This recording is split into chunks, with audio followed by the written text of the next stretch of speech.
मेरे प्रिय मित्रों, नमस्कार। फ्रेंड्स, अब मैंने यह निर्णय लिया है कि मैं एक दो अपने लेक्चर्स आप सबको राजनीति विज्ञान के प्रश्नों के संबंध में उपलब्ध कराऊंगा। अब जानते हैं कि जो राजनीति विज्ञान है आपके पूरे के पूरे जनरल स्टडीज का सबसे मजबूत पाया है। पाया यानी कि स्तंभ। देखिए, आप सिविल सर्वेंट बन रहे हैं, भले ही आप राजनीति नहीं करेंगे लेकिन आप पार्ट उसी के ही हैं।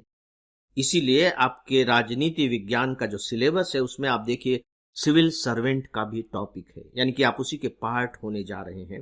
सीधे सीधे न सही लेकिन सत्ता के हिस्से होने जा रहे हैं। दूसरी बात आप देखिए कि जो राजनीति विज्ञान है, अगर आप मेंस का सिलेबस देखेंगे तो पूरा का पूरा एक पेपर है। बाकी जो दूसरे विषय हैं वो कंबाइंड रूप में है। जब आप फर्स्ट पेपर को देखते हैं तो पता लगता है कि उसमें ज्योग्राफी भी है, उसमें हिस्ट्री भी है, उसमें थोड़ी सोशियोलॉजी भी है। लेकिन जब सेकंड पेपर को देखते हैं आप जनरल स्टडीज के, तो वो तो पूरा का पूरा पॉलिटिकल साइंस पर है। यानी कि पॉलिटिकल साइंस इतना इंपॉर्टेंट सब्जेक्ट है कि चाहे आपको ये पसंद आ रहा हो या न आ रहा हो, आप इसकी उपेक्षा कर ही नहीं सकते। थोड़ी सी चर्चा इसकी भी यहां मैंने इसलिए की है ताकि आप इसकी जो तैयारी है उसे अलग दृष्टि से देखें, केवल प्री की दृष्टि से ना देखें, केवल मेंस की दृष्टि से भी ना देखें, बल्कि संपूर्ण दृष्टि से देखें, यहां तक कि इंटरव्यू की दृष्टि से भी। जब आप अपने प्रीवियस ईयर्स के क्वेश्चन पेपर देखेंगे प्री जनरल स्टडीज फर्स्ट के, तो आप पाएंगे कि जो पॉलिटिकल साइंस से क्वेश्चन पूछे गए हैं उनकी संख्या कभी भी 10 से कम नहीं है। अधिकतम तो मैंने 18 तक पाई है। लेकिन मान करके चलिए कि 12 से 15 क्वेश्चन पॉलिटिकल साइंस पर जनरली पूछ ही लिए जाते हैं, जो बहुत बड़ी संख्या है। और आपको मालूम है कि जो 4 पिलर्स होते हैं इसके, उन्हीं में से एक पिलर पॉलिटिकल साइंस है, और प्रत्येक पिलर से लगभग कमोवेश इतने प्रश्न आ जाते हैं। तो दोस्तों, जो पॉलिटिकल साइंस है उसमें 2 तरह के प्रश्न आते हैं। मैं प्री की बात कर रहा हूं। एक जो तथ्यात्मक होते हैं, यानी कि अगर आपको तथ्य मालूम है सीधे सीधे, तब तो आप उन्हें हल कर सकते हैं, अदरवाइज हल नहीं कर सकते। तो जो तथ्यात्मक प्रश्न होते हैं, मैं आपको यहां विशेष रूप से बताना चाहूंगा कि यदि पॉलिटिकल साइंस की आपको समझ है तो आप उन्हें भी सॉल्व कर सकते हैं, 1-2 प्रश्नों को छोड़कर। और इसके बाद जो पॉलिटिकल साइंस के क्वेश्चन होते हैं वे समझ पर आधारित होते हैं और बारीक समझ पर आधारित होते हैं। मैं बारीक शब्द का इस्तेमाल जानबूझकर यहां कर रहा हूं। देखिए, समझ तो हर विषय के लिए चाहिए। हम लोग कई विषय के बारे में बातें कर चुके हैं। इकोनॉमिक्स में उतनी बारीक समझ की जरूरत नहीं होती है, हिस्ट्री में बारीक समझ की जरूरत नहीं होती है, और लगभग यही ज्योग्राफी के साथ भी होता है कि बहुत बारीक समझ की जरूरत नहीं होती। लेकिन पॉलिटिकल साइंस में बारीक समझ की जरूरत होती है। साफ है कि यूपीएससी ये जानना चाहता है कि जो काम आप करने जा रहे हैं, जिस संस्थान के आप हिस्से बनने जा रहे हैं, उस संस्थान के बारे में आपकी जो पकड़ है वो कितनी परफेक्ट है, कितनी महीन है, कितनी स्पष्ट है, कितनी गहरी है। तो दोस्तों, यहां मैं आपसे पॉलिटिकल साइंस के कुछ प्रश्नों की चर्चा करने जा रहा हूं। देखिए, मैं अपने एक लेक्चर में बकायदे 2-3 प्रश्नों की भी चर्चा कर सकता हूं, लेकिन मैं ऐसा जानबूझकर नहीं करता, क्योंकि मेरा उद्देश्य ढेर सारे प्रश्नों की चर्चा करके आपको कोई उस योग्य नहीं बना देना है कि आप सभी प्रश्नों को हल कर लेंगे। दरअसल मैं एक प्रश्न की चर्चा करके आपको उस एक प्रश्न के माध्यम से ढेर सारे प्रश्नों के योग्य बनाना चाह रहा हूं, कि आप उन तथ्यों को समझ सकें, उसके मैकेनिज्म को पकड़ सकें, जो आपको सही उत्तर तक पहुंचाने में आपकी मदद करेंगे। तो इसीलिए मेरे इस तरह के लेक्चर्स को, जब मैं एक एक क्वेश्चन को लेकर के बातें करता हूं, इसी रूप में दोस्तों आप लेंगे, तभी आप इसका सही तरीके से लाभ उठा पाएंगे। अदरवाइज तो आपको यही लगेगा कि सर ने तो केवल इतने ही प्रश्नों के बारे में बात की, क्योंकि दरअसल आपकी थाली में रोजाना मछली तो नहीं परस सकता। लेकिन हाँ, मैं यदि आपको मछली पकड़ना सिखा देता हूं तो रोजाना आप अपनी थाली में मछली ला सकते हैं। एक कहावत है जिसका उपयोग मैंने यहां किया है। तो दोस्तों, आज मैं जिस प्रश्न की चर्चा आप सबसे करने जा रहा हूं, यह है क्वेश्चन नंबर 33। और ये क्वेश्चन पेपर जो है मेरा है ये सेट ए, क्वेश्चन नंबर 33। इसे आप बारीक पकड़ की निगाह से देखिएगा कि किस तरीके से आपको उलझाने की कोशिश की जाती है, जबरदस्त रूप से आपको उलझाने की कोशिश की जाती है। और यदि आप जरा भी हड़बड़ी में रहेंगे तो गड़बड़ कर बैठेंगे, मान करके चलिए।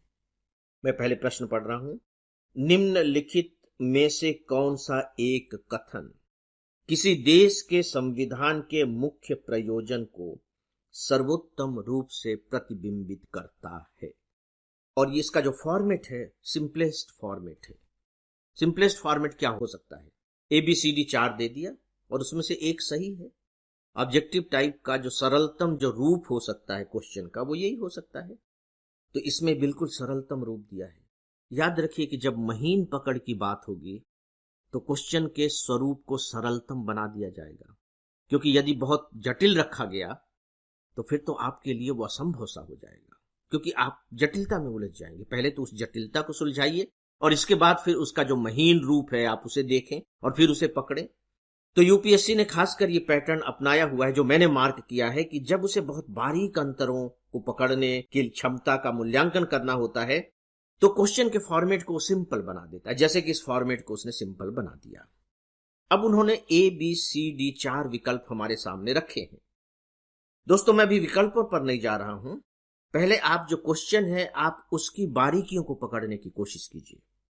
निम्नलिखित में से कौन सा एक कथन हो, तो सिंपल सा है, किसी देश के संविधान, याद रखिए ये भारत के संविधान की बात नहीं कर रहा है, ये लोकतांत्रिक देशों के संविधान की बात नहीं कर रहा है, किसी भी देश का संविधान, यानी कि संविधान as a general, as a whole, constitution, कानून का एक मकसद होता है, बस सिंपल सी बात है।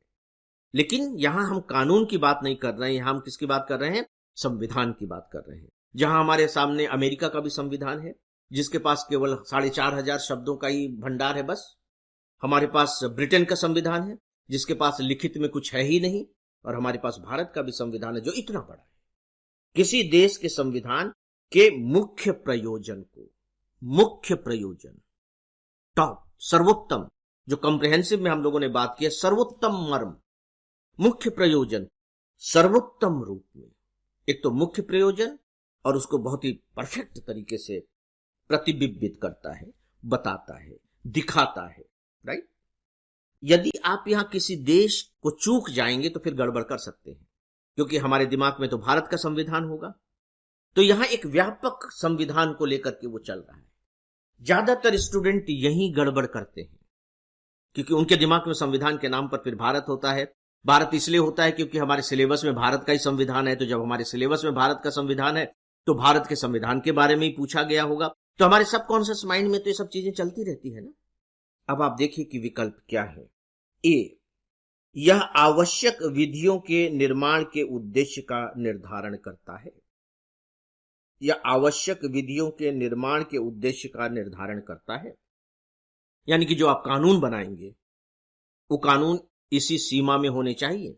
और आप देखिए कि भारत का संविधान ऐसा है, क्योंकि अगर वो संविधान के विरुद्ध कोई भी कानून सरकार बना देती है तो उसे न्यायालय रिजेक्ट कर सकता है। आपको मालूम है कि हमारे सुप्रीम कोर्ट को इसका अधिकार है, तो इसका मतलब है कि हाँ ये तो है। लेकिन प्रश्न में क्या है? सर्वोत्तम रूप में और मुख्य प्रयोजन को। यह एक प्रयोजन है, यह भी एक प्रयोजन है, लेकिन यह मुख्य प्रयोजन हो सकता है कि न हो, क्योंकि ये तो आगे पढ़ने के बाद ही पता लगेगा कि इससे बेहतर कोई है या नहीं है। दूसरा, यह राजनीतिक पदों और सरकार के सृजन को सुकर बनाता है। सरकार के सृजन को तो सुकर बनाता है, यह राजनीतिक पदों को सुकर नहीं बनाता। देखिए, राजनीतिक पद अलग होते हैं। आपने किसी को चेयरमैन बना दिया, किसी का राजनीतिक दलों का अध्यक्ष बना दिया, तो ये राजनीतिक पद हो गए। हाँ, ये जो है ना बाकायदे सरकार के सृजन को तो सुकर बनाता है। जैसे हमारे यहाँ प्रधानमंत्री कौन बनेगा, राष्ट्रपति कौन बनेगा, उनकी बाकायदे योग्यताएं दी हुई, उनका चुनाव कैसे होगा, संविधान में है नहीं, ये सब तो सुकर बनाता है, लेकिन राजनीतिक पदों को नहीं बनाता। तो इसे हम किनारे कर देंगे। तीसरा है, यह सरकार की शक्तियों को परिभाषित और सीमाबद्ध करता है, यानी कि सरकार बहुत बड़ी शक्ति होती है, उसके पास बहुत सी ताकतें हैं, तो उनको वो प्रतिबंधित करता है कि नहीं, आपकी शक्तियां बस यही हैं, इससे बियॉन्ड आप नहीं जा सकते, सीमाबद्ध करता है। और आपकी ये शक्तियां हैं, ये भी बताता है। चलिए इसको भी रख लेते हैं, जैसे ए को रखा है वैसे सी को रख लेते हैं। बी को हमने हटा दिया है और डी है, यह सामाजिक न्याय, सामाजिक समता और सामाजिक सुरक्षा को प्रतिभूत करता है। अब यह तो उस देश की जो राजनीतिक प्रणाली होगी उस पर डिपेंड करेगा कि संविधान का मूल उद्देश्य क्या है। सभी संविधानों का तो मूल उद्देश्य नहीं हो सकता। हमने अपने संविधान का जरूर ये मूल उद्देश्य बनाया हुआ है, लेकिन दूसरे देशों में हो सकता है कि ऐसा ना हो, तो ये भी नहीं होगा। साफ तौर पर आप इसे भी अलग कर सकते हैं कि हम सामाजिक न्याय, सामाजिक समता नहीं है। जो इस्लामिक देश होंगे वो सामाजिक समता की कैसे बात करेंगे? वो जो इस्लामिक राष्ट्र है, सीधी सी बात है, उनके अपने संविधान तो है, पाकिस्तान का अपना संविधान तो है ना, तो वो तो इस्लाम को महत्व देगा, तो वहां समता की कोई बात ही नहीं होगी। तो ये भी नहीं हो सकता। इसका मतलब है कि ए और सी ये दो हमारे चयन में हैं। इन दोनों पर आप विचार करें, थोड़ी सी भी गंभीरता के साथ जब आप विचार करेंगे तो मुझे लगता है कि सी को सही ठहराने में आपको ज्यादा दिक्कत नहीं होगी। जरा सा दिमाग पर जोर जरूर डालना पड़ेगा। केवल विधियों के निर्माण के उद्देश्य का निर्धारण नहीं करता, तो सरकार किस किस तरह के कानून बना सकती है इसके अंतर्गत आ गया। इसके बियॉन्ड वो नहीं जा सकती। सरकार पर नियंत्रण रखती है संविधान, और सबसे जो महत्वपूर्ण उद्देश्य है संविधान का, मुझे लगता है जो मुख्य प्रयोजन है वो यही है। तो दोस्तों, मैंने इस एक प्रश्न के बारे में आप सबसे बातें की हैं। मेरी इन बातों पर आप विचार करें, केवल सुन करके न छोड़ दें। जब तक आप इस पर मंथन नहीं करेंगे, विचार नहीं करेंगे, तब तक वह क्षमता आपके अंदर नहीं आ पाएगी। तो दोस्तों, आज के इस विषय के बारे में बस इतना ही, और इसी के साथ ही आज के इस डेली ऑडियो लेक्चर को अब यहीं समाप्त करता हूं। नमस्कार।